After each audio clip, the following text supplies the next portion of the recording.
ইহুদিদের একটা মেয়ে নবীজির বিবি আয়েশার কাছে গেল। এটা ইসলামের শুরুর ঘটনা। মেয়েটা আয়েশার কাছে বসে কবরের কথা আলোচনা শুরু হলো। কবরের কথা বলতে লাগলো। কবর বলতে বলতে বলতে বলতে বলতে বলতে শেষের বেলায় ইহুদি মেয়েটি বলল, আয়েশা রে, আল্লাহ তোমাকে যেন কবরের আযাব থেকে মুক্তি দেয়। আম্মা যান আয়েশা বলেন, অবাক হয়ে গেলাম। নবীজির স্ত্রী আম্মা যান আয়েশা বললেন, আমার জানা ছিল না কবরে যে শাস্তি হয়, এটা আমার জানা ছিল না, এটা আমি জানতাম না। এবার ইহুদি মেয়েটা চলে গেল। নবীজি আমার কাছে এলেন। আম্মা জান আয়েশা নবীজিকে বলতে লাগলেন, ইয়া রাসূলুল্লাহ, ইয়া হাবিবাল্লাহ, দয়ার নবী গো, ইহুদিদের একটা মেয়ে এসেছিল, অনেকক্ষণ কবর নিয়ে আলোচনা করছিল। শেষের বেলায় বললেন মেয়েটা, আয়েশা, আল্লাহ তোমাকে যেন কবরের আযাব থেকে মুক্তি দেয়। নবী গো, কবরে কি সত্যি সত্যি আযাব দেওয়া হয়? কবরে কি সত্যি সত্যি আযাব দেওয়া হয়? আল্লাহর নবী বললেন, আয়েশা রে, শুনে নাও, আযাবুল কবরে হাক্কুন, কবরের আযাব বড় সত্য আয়েশা, কবরের আযাব বড় সত্য রে আয়েশা। কবরে মানুষকে কঠিন আযাব দেওয়া হয়, কবরে মানুষকে কঠিন শাস্তি দেওয়া হয়, অতএব কবরের আযাব বড় সত্য। আম্মা জান আয়েশা বলেন, এরপরে নবীজি যখনই নামাজ পড়তেন তখনই কবরের আযাব থেকে মুক্তি চাইতেন। আম্মা জান আয়েশা বলেন, যখনই নবীজি নামাজ কায়েম করতেন তখনই কবরের আযাব থেকে মুক্তি চাইতেন। এর মানে হলো তোমরাও কবরের আযাব থেকে মুক্তি চাও। ভাইজান, একসঙ্গে যদি 10টা করে লোক উঠেন তাহলে 15 মিনিট পর লোক খুঁজে পাওয়া যাবে না। আস্তে আস্তে একটা মাঠ খালি হয়ে যাবে। 12টা বাজে। এটা মসজিদের জলসা। এদিকে দেখেন, নবীজি যখনই নামাজ পড়তেন কবরের আযাব থেকে মুক্তি চাইতেন। তাহলে এবার আপনারা বলুন, আমাদের কবরের আযাব থেকে মুক্তি চাইতে হবে কি হবে না? একটা দোয়া আছে, দোয়াটা কি? এদিকে দেখেন, যারা মোবাইল নিয়ে এসছেন রেকর্ডিং করেন, যারা খাতা কলম নিয়ে এসছেন লিখে নেন। নবীজি 5 ওয়াক্তের নামাজে কবরের আযাব থেকে মুক্তি চাইতেন। কি বলতে হবে? দোয়াটা কি মুলবি সাহেব? আমার দিকে দেখেন, আমি আপনাকে শিখিয়ে দেই। নামাজের শেষ বৈঠকে, শেষ রাকাতের শেষ বৈঠকে দোয়া বলবেন। এই যে যেদিকে আত্তাহিয়াতু, দুরুদ, দোয়া মাশুরা, যেটা জানেন ওইটা বলবেন। আরেকটা ছোট বলছি, কি? আল্লাহুম্মা ইন্নী আউযু বিকা মিন আযাবি জাহান্নাম ওয়া আউযু বিকা মিন আযাবিল কবর ওয়া আউযু বিকা মিন ফিতনাতিল মাসিহিদ দাজ্জাল ওয়া আউযু বিকা মিন ফিতনাতিল মাহিয়া ওয়া ফিতনাতিল মামাত। আল্লাহুম্মা ইন্নী আউযু বিকা মিনাল মা'সামি ওয়া মিনাল মাগরাম। আল্লাহুম্মা ইন্নী আউযু বিকা মিন আযাবি জাহান্নাম ওয়া আউযু বিকা মিন আযাবিল কবরি ওয়া আউযু বিকা মিন ফিতনাতিল মাসিহিদ দাজ্জাল ওয়া আউযু বিকা মিন ফিতনাতিল মাহিয়া ওয়া ফিতনাতিল মামাত। আল্লাহুম্মা ইন্নী আউযু বিকা মিনাল মা'সামি ওয়া মিনাল মাগরাম। আল্লাহ, নবীজি নামাজে বলতেন, আল্লাহ তুমি আমাকে জাহান্নামের শাস্তি থেকে মাফ করো। আল্লাহ তুমি কবরের শাস্তি থেকে আমাকে মাফ দাও। আল্লাহ দাজ্জালের ফিতনা থেকে তুমি আমাকে রক্ষা করো। দুনিয়ার ফিতনা থেকে তুমি আমাকে রক্ষা করো। নবীজি যখনই নামাজ পড়তেন তাশাহুদের বৈঠকে এই দোয়া বেশি বেশি পড়তেন। তাই আম্মা জান আয়েশা বলেন, এরপরে নবীজি দিনই নামাজ পড়তেন তিনি কবরের আযাব থেকে মাফ চাইতেন। মুসলমান, অতএব তোমরাও কবরের আযাব থেকে মুক্তি চাও।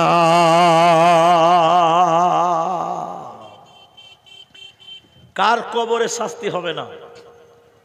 কার কবরে শাস্তি হবে না?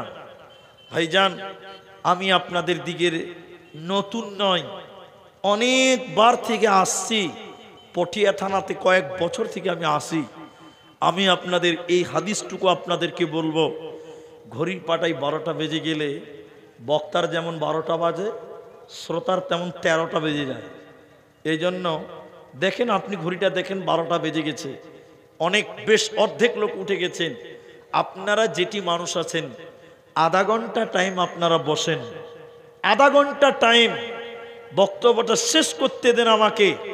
কার কবরে শাস্তি হয় না, কাদের কাদের কবরে শাস্তি হবে না, এই বিষয়টা আপনাদেরকে বলবো। মাত্র 30 মিনিট, আধা ঘন্টা টাইম আপনারা বসবেন। একবার বলুন ইনশাআল্লাহ। ভাই আপনারা বলবেন, বসবেন না তো একবার ইনশাআল্লাহ বলেন। আমরা মুসলমান, আমরা মসজিদের জালসাতে এসেছি, ঠিক আধা ঘন্টা পরে আমি একটু দোয়া দিব আপনাদেরকে, আপনারা আমিন বলবেন। কেন যে অনেকের আজকে মা হারা, আব্বা হারা, আর এটা মসজিদের উন্নতি কল্পে জালসা, ওই দিকেও আমি 10 মিনিট টাইম দিতে হবে। এসেছি যখন, কিছু ইমানের উন্নতি করব, কিছু মসজিদেরও উন্নতি করব, আমরা সবাই করব, বলুন ইনশাআল্লাহ। তাহলে হাদিসটি বলি, মসজিদের জালসা ওই দিকে যাব। কি কার কবরে শাস্তি হবে না? কার? দেখেন এদিকে দেখেন। কেউ যদি জুমার দিনে মারা যায়, কেউ যদি জুমার রাতে মারা যায়, এই ব্যক্তিটার কবরে কোনো শাস্তি হবে না। জুমার রাত মানে জানেন? এই যে রাত, এটা কোন রাত? এটা জুমার রাত। আগামীকালকে জুমার, এটা হলো জুমার। এই জুমার রাতে যদি কেউ মারা যায়, অথবা জুমার দিনে যদি কেউ মারা যায়, কবরে কোনো শাস্তি হবে না, বলুন সুবহানাল্লাহ। এই এদিকে শুনেন, একটা লোক সারা জীবন দারু খায়, সারা জীবন দারু খায়, নামাজ পড়ে না, জুমার রাতে মরে গেল, কবরে শাস্তি হবে না? হবে। কবরে শাস্তি হবে না জুমার রাতে, জুমার দিনে মারা গেলে। কার? যার আল্লাহর প্রতি ঈমান আছে। কার প্রতি? এবং আল্লাহর পথের পথিক যে ব্যক্তি হবে, কবরে শুক্রবার দিন মারা গেলে, দিনে হোক চাই রাতে হোক, ওই ব্যক্তির কবরে কোনো শাস্তি হবে না। কিন্তু বেনামাজি যদি শুক্রবার দিন মারা যায়, আরো বেশি শাস্তি হবে। বুঝতে পারছেন কিনা? বুঝলেন? দ্বিতীয় নম্বর, শহীদ যে ব্যক্তি হবে, ওই লোকের কোনো হিসাব নেই, শাস্তি নেই। মুজাহিদ শহীদ হয়ে গেছেন। শহীদ কয় প্রকার? কেউ যদি ইসলামকে বাঁচাবার জন্য শহীদ হয়ে যায়, জীবন দেয়, কোনো শাস্তি হবে না।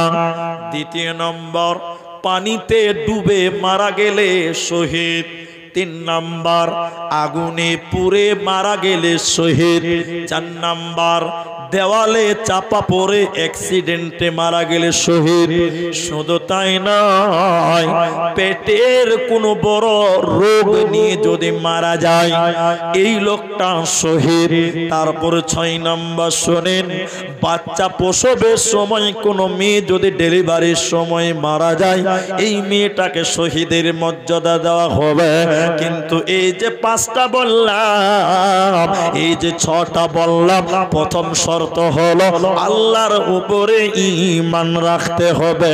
ঈমানদার ব্যক্তি যদি এই 6টা পথে পতিত হয়ে মারা যায়, এই লোকটা শহীদের মর্যাদা পাবে। আর শহীদের বিচার হবে না, বিনা হিসাবে আল্লাহ জান্নাতে দেবে, ওর কোনো শাস্তি হবে না, হবে না, হবে না। এদিকে দেখেন, শেষ হাদিস মনে করলেন এটাই, যে মসজিদের জালসা আধা ঘন্টা টাইম চেয়েছি আপনাদের, আর কে উঠবেন না, এটা আপনাদের কাছে দাবি। হাদিসটার রাবি কে? হযরতে বারা ইবনে আজিব রাদিয়াল্লাহু তাআলা আনহু। এদিকে দেখেন, আমার চোখের দিকে তাকান, 2 মিনিট টাইম দেখেন, আমি যেটা বলছি কবরে যেটা রাখা হয় ওইটা আত্মা না ওটা দেহ? দেহ। কবরে যেটা নামানো হচ্ছে ওটা কি? দেহ। এই দেহর কোনো মূল্য নাই, আছে? মাটির দেহ মাটি খাবে, কিসের কর বাসনা, হাইরে এই দুনিয়ায় আশা মিটবে না। তাহলে কবরে যেটা নামানো হচ্ছে ওটা কি বলুন? দেহ। এই দেহর কোনো মূল্য নাই। হাদিসের জগতে চলেন, বলছেন যখন কবরে নামানো হয় ফেরেশতারা, আল্লাহ ফেরেশতার মাধ্যম দিয়ে ওর রুহু, ওর জান আজরাইল আল্লাহর কাছে নিয়ে গেছে, ওই জানটা তার ভিতরে ভরে দেন। এখন হয়ে গেল ওটা মানুষ। এখন কি হলো?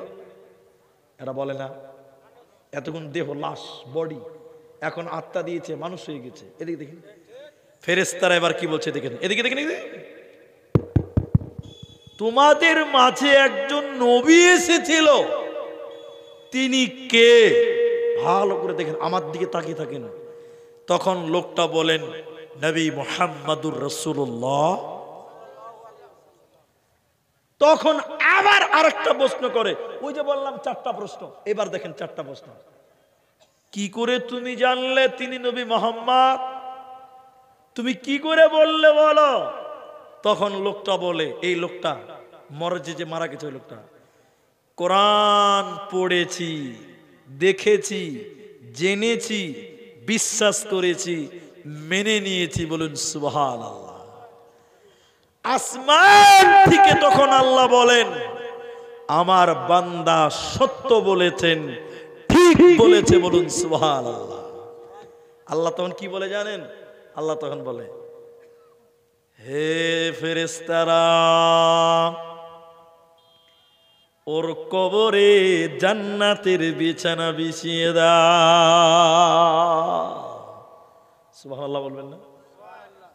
সঙ্গে সঙ্গে কবরে জান্নাতের বিছানা বিছিয়ে দেওয়া হয়। আবার আল্লাহ বলেন, ও ফেরেশতারা, সাদা কাফনের কাপড় পরে আছে, এই লোকটাকে জান্নাতের পোশাক পরিয়ে দাও। সুবহানাল্লাহ। এরপরে বলেন, জান্নাতের দরজা তার কবরের সামনে খুলে দাও, নিজ চক্ষে জান্নাত দেখবে, জান্নাতের ঘ্রাণ সে কবরে গ্রহণ করবে। তাই করা হবে। আরেকবার বলুন সুবহানাল্লাহ। শুনেন শুনেন, এখনো হাদিস শেষ হয়নি। একটা লোক দেখতে চকচকা ঝকঝকা সুন্দর, এরকম লোক ওই কবরে আসবে, এসে বলবেন, আমি সুসংবাদদাতা, আমি সুসংবাদদাতা, আমি সুসংবাদদাতা। কবরের লোকটা বলবে, বাহ, তুমি সুসংবাদদাতা, এত সুন্দর চেহারা, তুমি কে? এই লোকটা বলবে, মরা মানুষ যে মরেছে কবরে রেখেছে। তুমি কে? লোকটার উত্তর শুনবেন। লোকটা বলছেন, আমি তোমার ওই আমল, দুনিয়াতে নামাজ পড়েছো, রোজা করেছো, জালসাতে দান করেছো, আমি তোমার সেই নেক আমল। সকলে জুড়ে বলুন সুবহানাল্লাহ। যেমন করবেন তেমন প্রতিফলন। আজকে বলছেন মুরি সাহেব, দান করে কি হবে? এই দান আপনার কবরে সঙ্গী হবে, আপনার সাথী হবে। আরেকবার বলুন সুবহানাল্লাহ। তিনটি কথা মনে রাখবেন, তিনটি কথা। আধা ঘন্টা টাইম চেয়েছি, কেউ উঠবেন না। নবীজি বলছেন, আল মাইয়িতু কাল গারিব, মানুষ যখন মরে যায়, পথিক হয়ে যায়, আপনার দিকে তাকিয়ে থাকে, দুনিয়ার দিকে তাকিয়ে থাকে। একদম নড়চড় করবেন না, আমার দিকে তাকাতে বলেছি। মানুষ যখন মরে যায় দুনিয়ার দিকে তাকিয়ে থাকে। কে কে কে কে? এই আপনার মা মরে গেছে, আপনার মা আপনার দিকে তাকিয়ে থাকে। আপনার বাপ মরেছে, আপনার দিকে কবর থেকে তাকিয়ে থাকে। আপনি বলুন, মুলি সাহেব থাকে কেন?